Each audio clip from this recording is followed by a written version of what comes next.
Welcome back with another lecture. And this lecture, we're going to go through halohydrogen formation. And halohydrogen formation, we will have a halide on one side of the double bond and OH and other side. And double bond, it will turn to single bond. That means the alkene will be saturated and it will turn to alkane.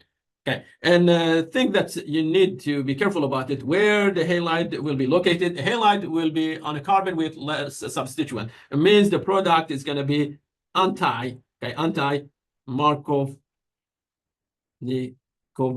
products. Okay.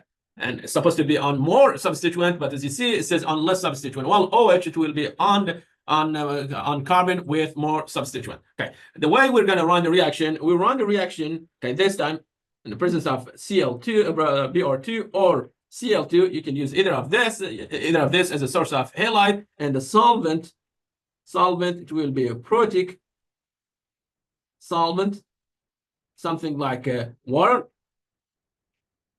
or you can use alcohol. Let's say you replace one of the hydrogen by methyl group. Okay, and this piece, it can behave as a nucleophile. Okay, let's go after it. So we have a protic solvent, and our solvent, it can be water or methanol or ethanol. First step of this reaction, it will be this. Okay, similar to halogenation, we will have bromide breached between two carbons. Okay, and as you know, we have two hydrogens here. Okay, so one of the hydrogen, it will be back, and the second, it will be facing to us. And that hydrogen, it will be here. Okay, next step.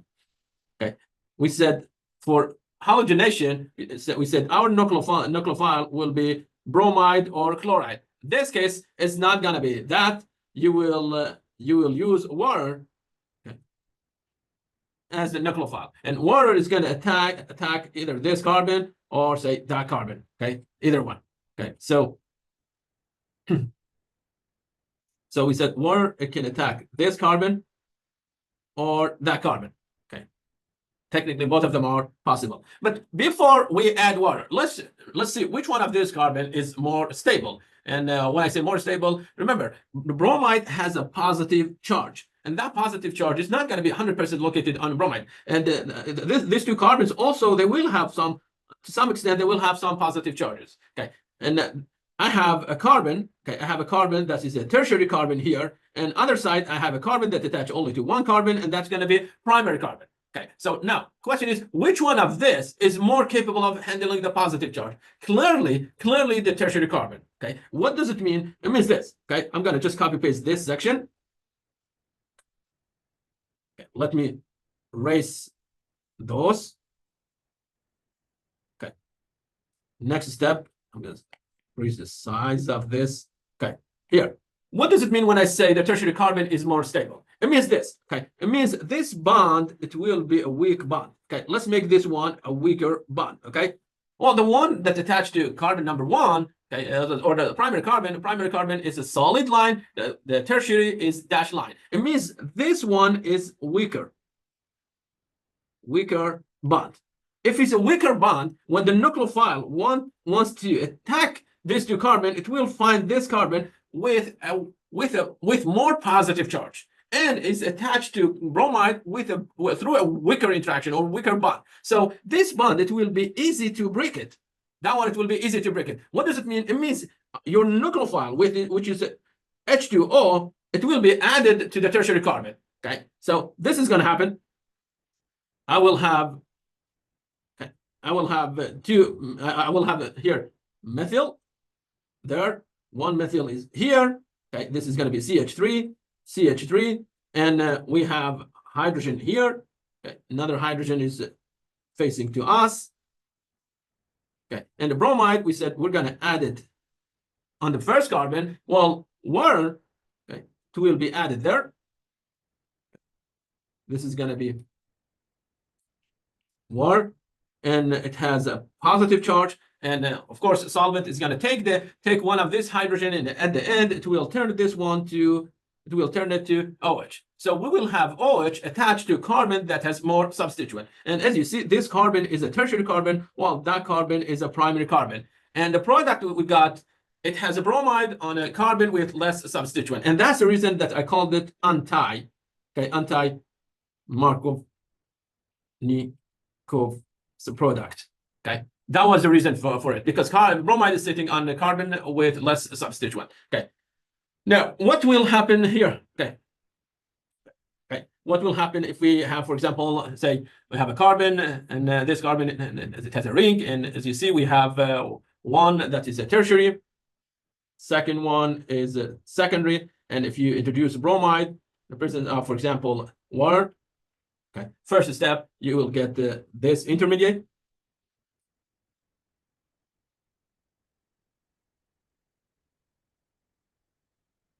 And now bromide, it will have a positive charge, okay, and water, okay, will provide this as a nucleophile, and OH as a nucleophile, it will attack, okay, these two carbon. Okay, the question is which carbon? We have a tertiary carbon and secondary carbon, and OH is going to attack the tertiary carbon, and in that case, if we attack the tertiary carbon, we will have OH in this position, and the bromide is going to be here. Okay, and of course, I'm gonna get enantiomers. Okay, so this molecule technically is capable of generating stereocenters. So let's highlight them and talk about the stereocenters. Okay, so for example, let's assume the bromide is on the top of the molecule, and in that case, if a bromide on the top of the molecule, okay, and because the bromide is on the top of the molecule, and OH, when OH is reaching the molecule, is going to reach it from the back. So OH, it will be here. What does it mean? It means bromide, the methyl, okay, methyl, it will go up. So this is going to be the CH3. Okay, and now what will happen with the bromide? Bromide, it will go up, okay, and the hydrogen, the hydrogen that we have there, that hydrogen, it will go back. So now I got bromide here. Now, let's assign the configuration for them.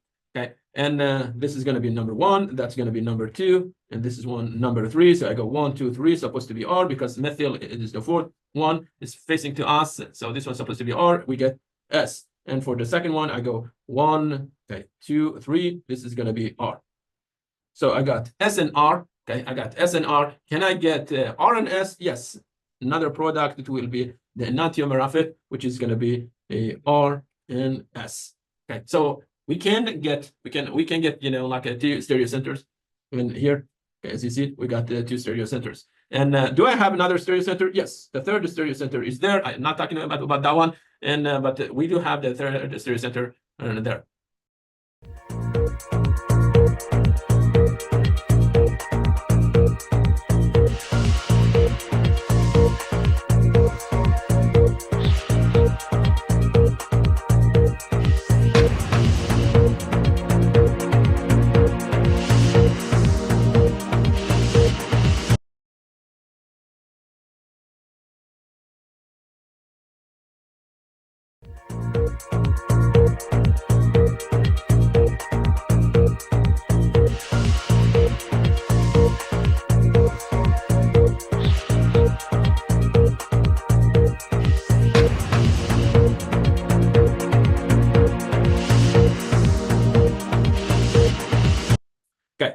Now, what will happen if you run this reaction in the presence of, say, methanol?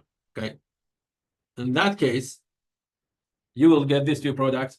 Okay, you get the bromide somewhere here. So I'm gonna show it by wavy line. That means bromide can be up or down, and okay, the CH3, it will be attached to a carbon with more substituent. Okay, so the carbon with more substituent, it will have the OCH3, and the one with less substituent, the one that it has hydrogen, it will have the bromide attached to it. And what's the difference between this versus water? And when you had water, okay, this one was the product. Okay, let's put them side by side.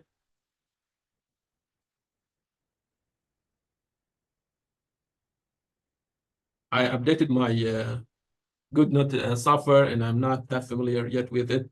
Okay, so forgive me about the some issues that I have with software. Okay, so when we have water, okay, the product was OH and bromide.